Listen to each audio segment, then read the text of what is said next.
제6장. 내가 해 아래에서 한 가지 불행한 일이 있는 것을 보았나니 이는 사람의 마음을 무겁게 하는 것이라. 어떤 사람은 그의 영혼이 바라는 모든 소원에 부족함이 없어 재물과 부요와 존귀를 하나님께 받았으나 하나님께서 그가 그것을 누리도록 허락하지 아니하셨으므로 다른 사람이 누리나니 이것도 헛되어 악한 병이로다.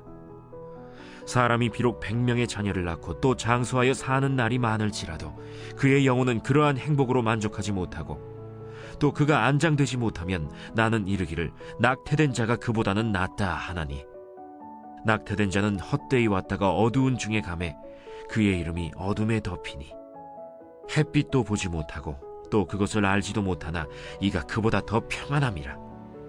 그가 비록 1000년의 갑절을 산다 할지라도 행복을 보지 못하면 마침내 다 한 곳으로 돌아가는 것뿐이 아니냐. 사람의 수고는 다 자기의 입을 위함이나 그 식욕은 채울 수 없느니라. 지혜자가 우매자보다 나은 것이 무엇이냐. 살아있는 자들 앞에서 행할 줄을 아는 가난한 자에게는 무슨 유익이 있는가. 눈으로 보는 것이 마음으로 공상하는 것보다 나으나 이것도 헛되어 바람을 잡는 것이로다. 이미 있는 것은 무엇이든지 오래전부터 그의 이름이 이미 불린 바 되었으며 사람이 무엇인지도 이미 안 바 되었나니 자기보다 강한 자와는 능히 다툴 수 없느니라. 헛된 것을 더하게 하는 많은 일들이 있나니 그것들이 사람에게 무슨 유익이 있으랴.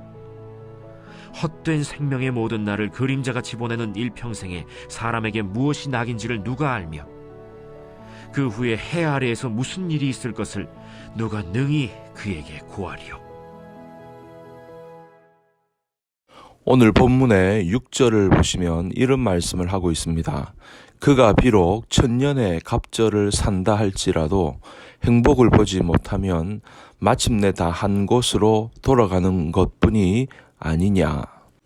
여기서 1000년의 갑절이라는 말은 인간으로서 도저히 상상할 수 없는 엄청난 기간을 말합니다.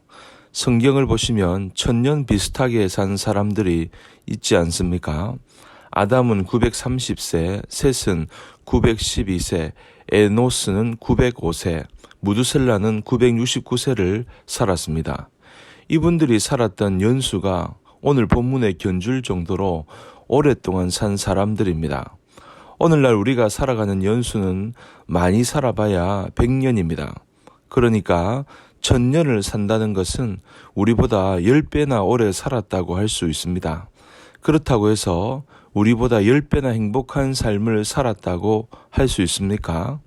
그들이 우리보다 훨씬 많은 해를 살았다고 해도 그에 맞게 만족된 삶을 살았다고 할 수 있습니까? 그렇지 않습니다. 행복한 삶, 만족한 삶이란 그 길이가 결정하는 것이 절대 아닙니다. 그렇게 오래 살아도 만일 죽지 못해 사는 삶이라면 그것이 무슨 의미가 있겠습니까? 또 돈이 아무리 많아도 몸이 건강하지 못해서 늘 병고에 시달린다거나 자녀가 속을 썩여서 살아도 사는 것이 아닌 인생을 산다면 그 또한 무슨 의미가 있겠습니까? 중요한 것은 우리가 바로 이 순간 얼마나 만족하며 낙을 누리고 살고 있는가 하는 것입니다. 그렇다면 여러분, 우리가 인생에서 정말 참된 만족을 누리며 살 수 있는 방법은 무엇입니까? 이에 대해서 사도 바울은 분명하고도 확고한 해답을 우리에게 제공합니다. 고린도후서 3장 5절에 우리가 무슨 일이든지 우리에게서 난 것 같이 생각하여 스스로 만족할 것이 아니니 우리의 만족은 오직 하나님께로서 났느니라. 무슨 말입니까?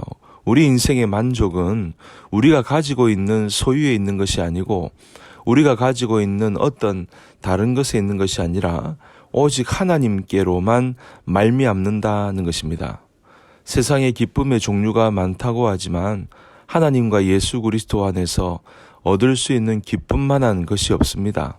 왜냐하면 그분은 우리의 죄짐을 지어 주심으로써 참 안식을 주셨고 우리 삶에 세상이 앗아갈 수 없는 평안을 주시겠다고 약속하셨으며 영원하도록 솟아나는 기쁨과 만족의 원천이 되신다고 말씀하고 있기 때문입니다.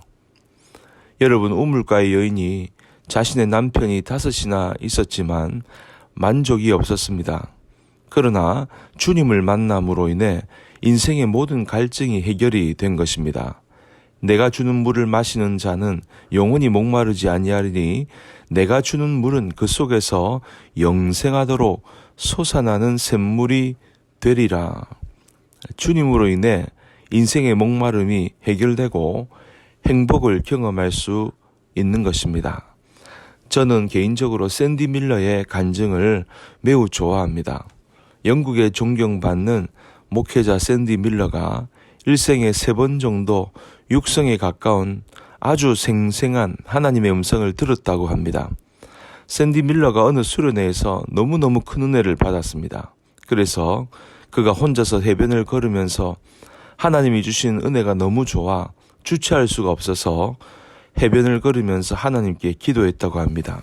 하나님, 저는 하나님이 너무 좋습니다. 하나님, 무엇을 원하시든지 전부 다 하겠습니다. 말씀만 하십시오. 내가 무엇이든지 다 하겠습니다. 그때 하나님이 샌디 밀러에게 다가오셔서 이렇게 말씀하셨습니다. 샌디 밀러야, 나는 너 하나만 족하단다. 나는 너가 좋고 너 하나만 있으면 족하단다. 여러분, 샌디 밀러가 그 음성을 듣고 나서 너무 당황스럽고 너무 감격스러웠다고 말합니다. 그렇습니다, 여러분. 우리가 하나님과 가까워지고 우리가 하나님의 음성을 듣고 하나님의 사랑을 깨닫는다고 한다면 우리는 세상이 줄 수 없는 참 평안과 기쁨을 누릴 수가 있는 것입니다. 하나님과의 관계가 가까워지면 가까워질수록 우리의 영혼은 만족과 기쁨을 누리게 될 것입니다. 이 기쁨이 얼마나 컸든지 초대교회 사도들은 매를 실컷 얻어맞고 감옥에 들어가서도 너무 기뻐서 찬양하지 않을 수가 없었습니다. 이 땅에서 평안히 오래 사는 것보다 가능한 한 빨리 주를 뵙기를 소원했던 것입니다. 사랑하는 여러분, 우리의 삶이 이와 같아야 합니다. 천년 만년 더 오래 살고 더 호의호식하고 더 많은 것을 쌓아두고 사는 인생이 아니라 단 하루를 살더라도 인생의 참 만족이며 기쁨이 되시는 주님과 더불어 주님이 주신 기쁨 안에서 살아야 할 줄로 믿습니다. 죽어서만 가는 천국이 아니라 살아서도 천국 같은 삶을 살아야 될 줄로 믿습니다. 이런 은혜를 저와 여러분이 누리시기를 주님 이름으로 간절히 축복합니다.